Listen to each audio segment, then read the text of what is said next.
शिवम और किशोर ने उस भूतिया महिला की चेतावनी को नजरअंदाज कर भागने की पूरी कोशिश की। सुरंग से बाहर निकलने का रास्ता खोजते हुए उन्हें बार बार ऐसा लग रहा था कि दीवारें सिकुड़ रही हैं और उनके पीछे कोई अदृश्य ताकत उन्हें पकड़ने के लिए बढ़ रही है। वे सुरंग में दौड़ते गए, लेकिन सुरंग एक भयंकर भूल भुलैया की तरह लगने लगी। हर मोड़ पर वही गुप्त कमरा और वही भूतिया वेदी उन्हें बार बार दिख रही थी। यह मानो कोई अजीब जादुई जाल हो। किशोर ने घबराते हुए कहा, शिवम, हमें यहाँ से बाहर निकलने का रास्ता कभी नहीं मिलेगा।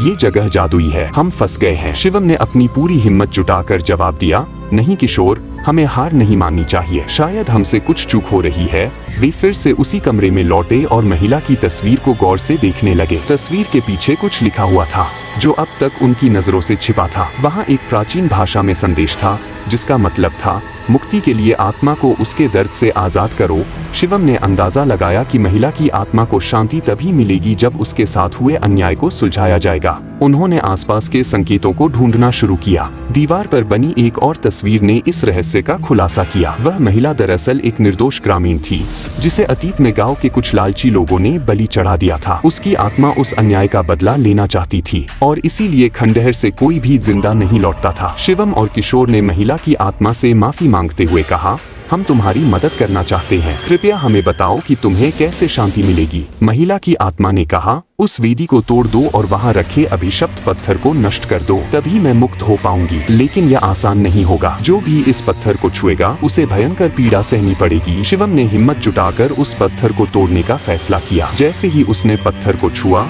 उसे तेज जलन महसूस हुई, लेकिन उसने हिम्मत नहीं हारी और पूरी ताकत से पत्थर को तोड़ दिया। पत्थर के टूटते ही खंडहर में एक जोरदार कंपन हुआ। दीवारें ढहने लगीं और महिला की आत्मा ने एक सुकून भरी आवाज में कहा, तुमने मुझे आजाद कर दिया। अब यह खंडहर शापित नहीं रहेगा। जाओ और दूसरों को चेतावनी दो कि लालच और अन्याय का अंत हमेशा भयानक होता है। खंडहर ढहने से पहले शिवम और किशोर किसी तरह बाहर निकल आए। गांव लौटकर उन्होंने लोगों को इस घटना के बारे में बताया। खंडहर अब इतिहास का हिस्सा बन चुका था, लेकिन वहाँ की डरावनी कहानियां अब भी लोगों को सतर्क करती थी।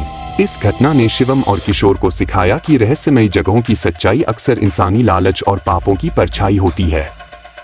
अगर मेरा यह बनाया हुआ वीडियो आप सबको पसंद आया तो मेरे YouTube चैनल को सब्सक्राइब करें और अपने सभी दोस्तों के साथ इस वीडियो को शेयर करें।